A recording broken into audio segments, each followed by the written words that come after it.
So the first script we have up is $3.50 by Olivia Hill and Matt Shepley. Olivia and Matt, can you approach the stage, please? Okay, I can't see them. Okay, so Olivia and Matt are going to draw the name of a filmmaker, and the filmmaker between now and our show next month is going to go and make a short film based on the screenplay you're going to hear read tonight. So, I don't know if some of you know about my relationship with this purse. If you came to the first show, I thought about this purse in the time we've been apart. Just more than I can say for most. Okay. All right. Are you going to read it? No.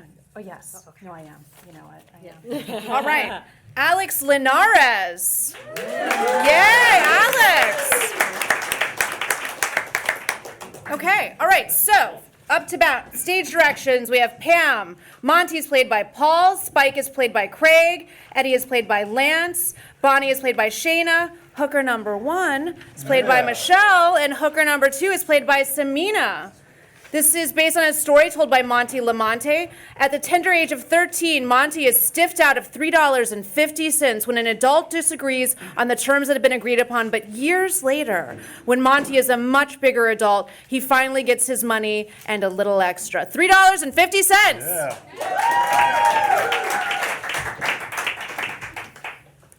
Exterior, Forest City Auto Parts, day. An old brick building in a rough neighborhood.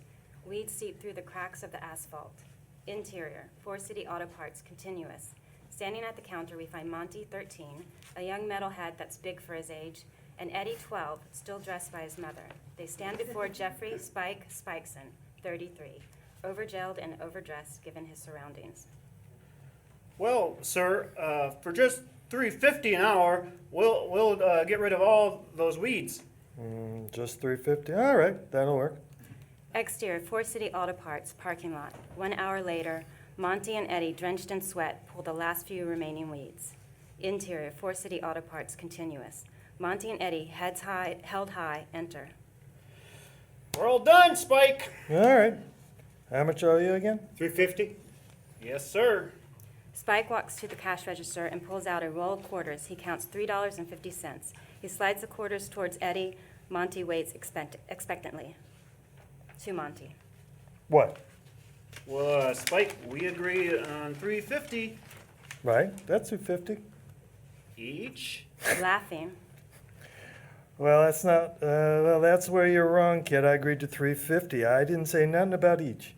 But that's not fair. Hey, you should learn how to negotiate better. Eddie's face grows dark, softly. Before the day is over, before the night is through, what you've done to others will come back to you. What'd you say? Oh, you made Eddie mad. What? Eddie repeats the chant in the background. Well, what's he saying? His grandma is a witch. He's putting a curse on you. Interior, Spike's house, night. Spike throws his coat and keys on the couch and beelines to the wet bar. Bonnie, 6 months pregnant, approaches and picks up his coat and hangs it. Tough day, honey? Flustered. You wouldn't believe it. These two little shits come in and tried to pull one over on me. A timer dings in the background. Tell me more over dinner? Bonnie heads to the kitchen. Spike picks up a small bottle of vodka and begins to pour it into the glass when his eyes lock onto the label.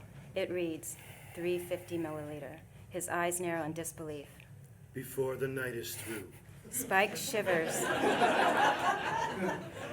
Spike shivers when suddenly Bonnie screams from the other room. Spike, shaken, drops the bottle. Spike, help! Spike rushes into the kitchen next to Bonnie. He stares at the ground in shock. Bonnie weeps on his shoulder. I'll call the vet. Cut to black. 3.5 years later, interior, Forest City Auto Parts day. Spike leans on the counter, looking older than he actually is. He watches the traffic when 2 average preteen boys walk by. They stop in front of the store, look at the parking lot with interest before they walk away. We agreed to $3.50. The phone rings. Spike, perturbed, answers. For city. This is he. What? Accident? No, I just changed her Oh, God. Did they both make it? A beat. Okay, I'll be there in...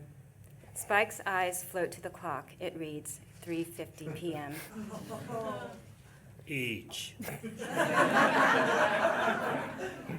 collapses to the floor and sobs. Cut to black. 3.5 years later. Exterior 4 City Auto Parts afternoon. The windows have been boarded up and weeds flood the parking lot. Interior 4 City Auto Parts continuous. The clock on the wall is smashed. On the counter, a bottle of vodka has the 350 milliliter scratched out. Spike leans over the counter and snorts up a long line of cocaine. His head shoots up quickly. So I told them they'll learn how to negotiate better, but they didn't know how. It was a lesson in free economics. Spike leans in for another line. Reveal. 2 hookers look on board. Yeah, we know, Spike. Look, we got a jet. Okay. What do I owe ya? $350 each. Spike stops mid-snort and slowly looks up. Rather than the hookers, Monte and Eddie stand before him.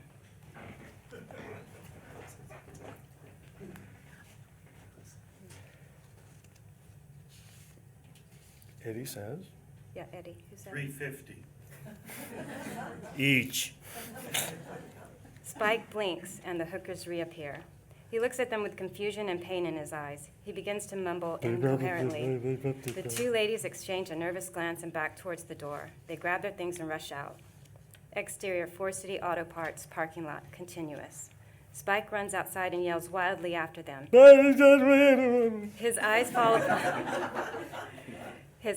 upon the overgrown weeds that line the parking lot. Infuriated, he approaches a clump of them and begins to pull them out.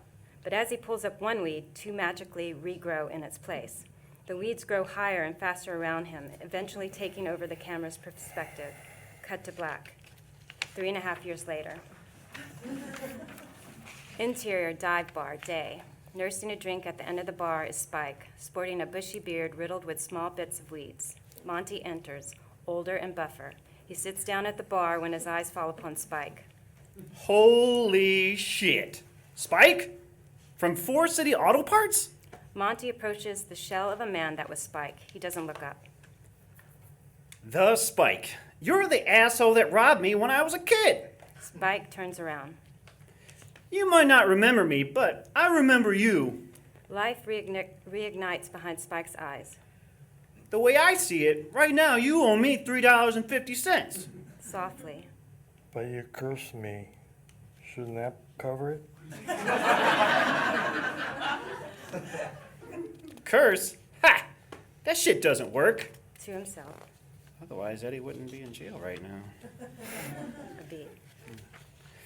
Now get out your wallet. Monte pokes Spike in the chest hard. Spike fumbles for his wallet. Spike's hands shake. He opens the wallet to expose a single dollar bill and some 5s. Give me the 5. Spike takes it out as Monte swiftly snatches it from his hand. Motherfucker, I don't give change. Monte runs out. To camera. But you changed me. Fade to black.